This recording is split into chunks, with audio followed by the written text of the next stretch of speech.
Jadi memang pertanyaan ini sering sekali ditanyakan. Ini pertanyaan yang berulang-ulang. Nah, Assalamualaikum warahmatullahi wabarakatuh, Ustadz.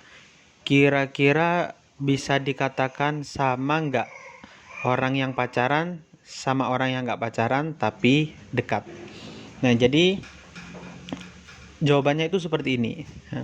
Sebenarnya kan yang dilarang di dalam syariat Islam itu bukan sekedar namanya saja. Jadi bukan sekedar nama kami berpacaran atau kami tidak berpacaran, enggak. Tapi lebih dari itu, yang dilarang oleh syariat Islam ini adalah perbuatannya. Jadi sekalipun namanya tidak pacaran, tapi kalau perbuatannya serupa seperti chattingan, ngobrol, jalan bersama dan yang semisalnya, maka walaupun status atau namanya tidak pacaran, ya dosanya sama saja, karena memang yang dilarang dalam Islam ini bukan hanya sekedar status dan namanya tapi perbuatannya, sesuai dengan firman Allah Subhanahu wa taala dalam surat Al-Isra ayat 32. A'udzubillahi minasyaitonirrajim. Bismillahirrahmanirrahim.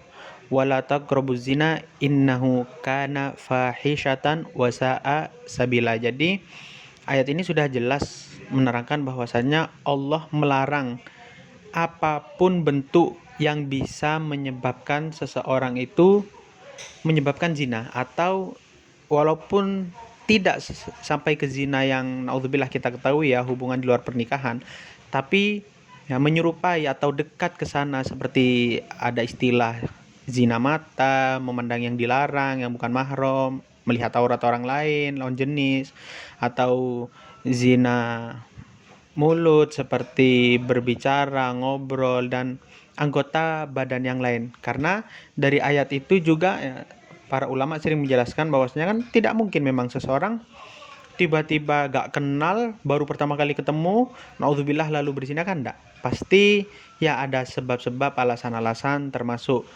kedekatan-kedekatan, mungkin dimulai dari kenalan, chatting, dan semisalnya. Oleh karena itu di dalam Al-Quran, sekali lagi Allah SWT menegaskan dalam firman-Nya bahwasanya wala taqrabu zina, jangan mendekati apapun perbuatan yang bisa menjerumuskan atau menyebabkan perbuatan zina itu sendiri. Nah, lalu di sini ada pertanyaan lanjutan juga. Kalau yang sudah terlanjur gimana, Ustadz? Nah, jadi apapun bentuk dosanya, tidak hanya terkait yang akan kita bahas, apapun bentuk dosanya, kalau sudah terlanjur melakukannya, maka apa solusinya? Solusinya adalah dengan pertama, segera meninggalkannya. Jadi tinggalkan. Nah, yang kedua, jangan diulangi, dan yang terakhir, bisa dengan istighfar, bisa dengan membaca sholawat dan ibadah lainnya, terutama istighfar yang niatnya untuk meminta ampunan, bertaubat kepada Allah Subhanahu wa ta'ala. Nah, lalu ini juga ada pertanyaan yang lain. Tapi Ustadz, hanya chat biasa saja, tidak ada unsur gombal dan lain-lain. Nah, jadi sekali lagi ya, tetap bertajuk atau berdasarkan firman Allah yang tadi, intinya yang melarang kita untuk dekat-dekat.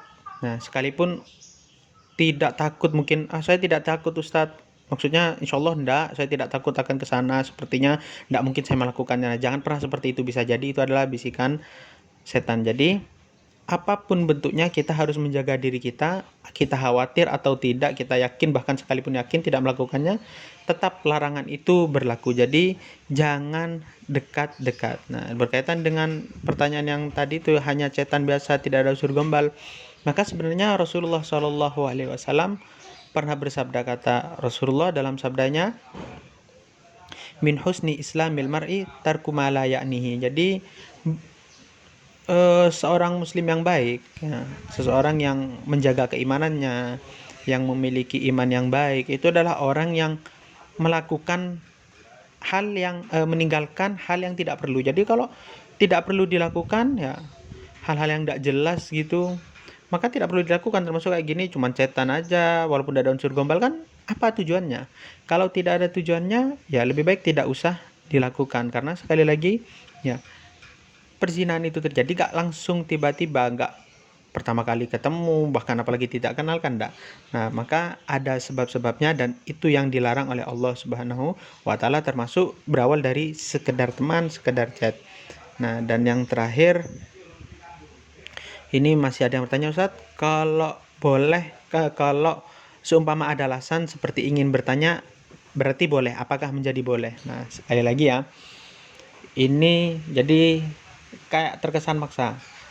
Seperti kayak, oh ya kalau ada alasan Ustadz, umpamanya saya chat sama dia tuh karena ingin bertanya, mungkin tentang agama atau apapun itu. Kalau dulu ya kita sering mendengar, Ustadz dia tuh saya dekat dia karena dia sering memotivasi saya jadi lebih semangat belajar dan semisalnya lah. Nah, maka perlu diketahui bahwanya itu sebenarnya saya sudah pernah menjelaskan berkaitan dengan kaidah, yaitu kalimatul haq turidu bihal batil. Ya. Yang kalau mudahnya ya kita artikan dalam bahasa Indonesia itu seperti ada udang di balik batu yang mengambil kesempatan dalam kesempitan. Jadi memang kayaknya sih baik kan saya mau nanya. Cuman kan kalau kita mau berpikir lebih logis dan berhati-hati, sebenarnya pertanyaanmu terkait agama atau kamu butuh solusi, kita butuh solusi terhadap problem kita, kita bisa menanyakan terlebih dahulu kepada orang tua. Yang jelas kita boleh berinteraksi dengan mereka dan bebas. Kalau mungkin orang tua tidak bisa memberi jawaban, mungkin saudara yang kandung, yang mahram. Kalau tidak bisa juga, mungkin kita bisa minta tolong guru kita yang sama jenisnya, yang perempuan nanya ke ustazah atau ke ibu gurunya, begitu juga yang laki, ya kan? Kalau seumpama pun tidak ada yang perempuan menanya ke ustazah, sudah ustazah pun mentok ya mereka nggak punya jawaban, kan mungkin bisa ustazah itu menanyakan ke gurunya yang lebih sepuh, yang sekiranya kalau kita bertanya kepada mereka itu lebih terjamin lah, lebih aman dibandingkan ke yang seumuran, yang sejawat, yang sekiranya bisa menimbulkan fitnah. Jadi masih ada tahapan-tahapan, enggak mesti kita langsung dia bisa memberikan saya jawaban solusi, kan tidak. Nah, sekali lagi itu bisa jadi ya, sesuai dengan kaidah tadi, kalimatul haq turidu bihal batil, ada udang di balik batu kan. Ada mengambil kesempatan di dalam kesempitan bahaya. Nah, jadi sekali lagi, nah, lebih baik kita ikuti apa yang telah Allah firman dalam surat Al-Isra ayat ke-32. Ayo bersama-sama kita menjaga diri dengan cara menjauhi apapun yang bisa menyebabkan kita jatuh ke dalam perbuatan yang dilarang oleh Allah, yaitu berzina.